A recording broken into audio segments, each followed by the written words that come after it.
নমস্কার গাইস, একটা ভিডিও লাগাম দেখবে চাই ডবকা দেখো ঘটনা হয়েছে চাই।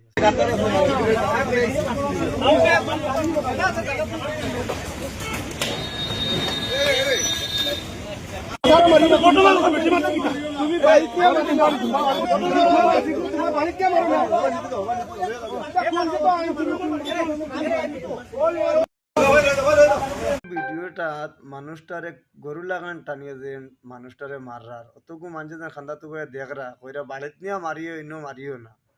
ওয়ালার বলো দখল তোমরা ওগুরে ছুটাইতা সুর ডাকাইত বদমাস লুচ্চা যেত ওগুরে বেলা বাঁচাও, মানুষটারে যে কুত্তা লাগান টানিয়ে মারে আর তোমরা কইরা বাড়িত নিয়ে মারিও। একটা ইনসাফ আর একটা বিচার হয়।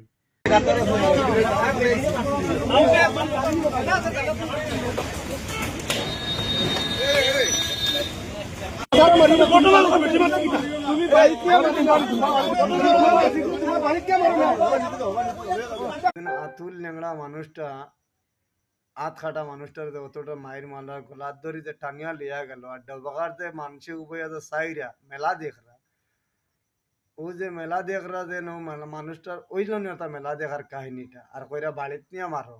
আতুল ল্যাংড়া মানুষ আত কাটা মানুষ গলত করছে, মানুষে গলত করো লেকিন ওদের তোমরা কইরা বাড়িত নিয়ে মারো, এটা তো অন্যায় নেয়ার বাড়া হয়ে গেছে বুঝছো না। এটা গলত, এটা কাম করতে লাগে না কোনো ভুলে